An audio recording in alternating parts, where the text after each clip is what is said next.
Welcome from the Delaware Innovation Space in Wilmington, Delaware. I'm Mark Dorsey, CSI CEO.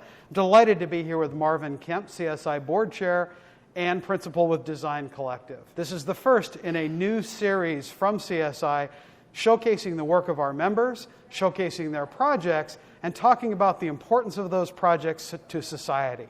So without further ado, Marvin, let's talk about this space and why it's an important project. Yeah, thanks, Mark. I'm delighted to be here with you and show you the Delaware Innovation Space. This is an accelerator space, which means they bring in companies, typically startups, that are focused in materials and chemistry. And so these companies are creating therapies or new product innovations and trying to move those towards commercialization. It is also a workforce development place. They're training laboratory researchers and putting folks to work here. It's always great to be at a building that's so important and helping others succeed in society. I'm looking forward to the tour and seeing what this is all about. Thank you. Me too, Mark. Let's go. All right. Marvin, this is a terrific space. Can you talk to me a little bit about what your inspiration was, what you were thinking? Yeah, Mark, thanks. This is my favorite space in the whole facility. You know, as I said earlier, Delaware Innovation Space is really interested in creating a strong sense of community amongst the various companies that have space here. The focal point is this live edge wood table. We have a lower counter next to it, so it really becomes the focal point. It gives a lot of space for folks to congregate around. And because we are in a major circulation route, we did include the architectural screen behind it just to help give this space some definition. We're really excited about this space.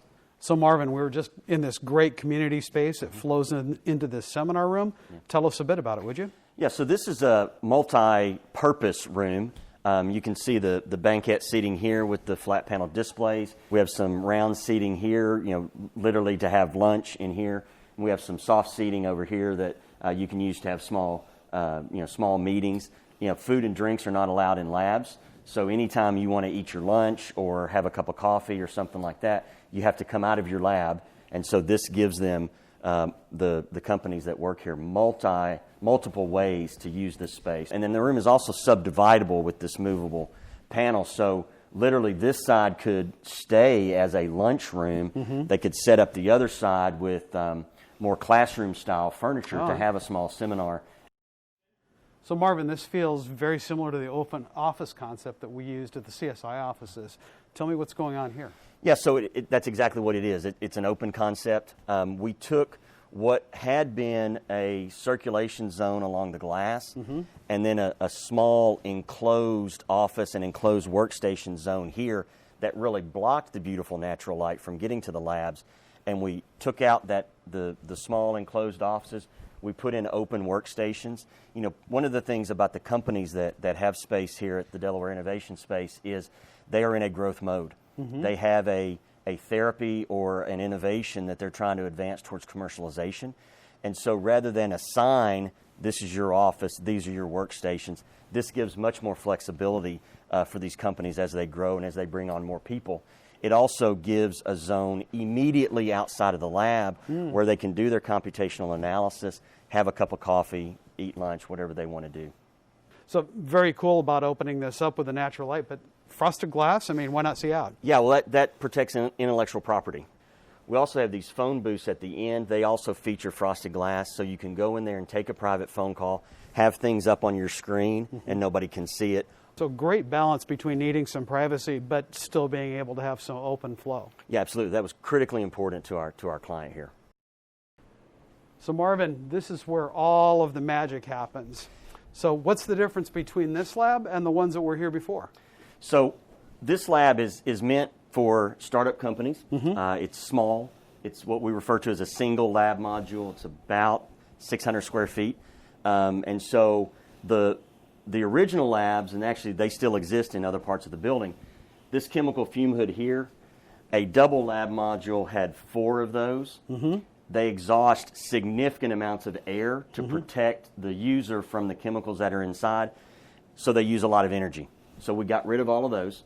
We right-sized, I think this is a 5-foot chemical fume hood, Each lab pod has one of these. It has some fixed laboratory casework. We brought the wood in to help a really sterile feeling environment feel a little more warm. When you think about the pegboard that's above the sink, we made that out of stainless steel rather than an epoxy or something like that, just to give it a little bit of extra aesthetic to what's really kind of a mundane thing. And then this bench here is movable. See, it looks different from the rest of the wood. And the reason for that is if a particular company has a very large piece of equipment, this bench can come out, go somewhere else in the building, they put the big piece of equipment there. It's a really simple lab design, but highly usable, highly functional, very flexible.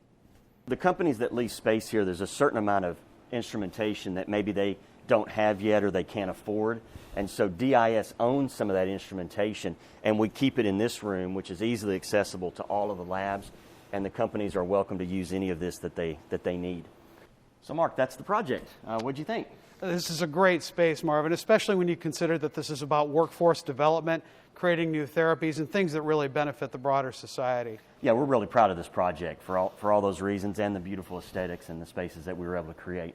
Great. Well, thank you very much for the tour. And as I said, this is the first in a series from CSI highlighting the work of members, their projects, and the impact on society.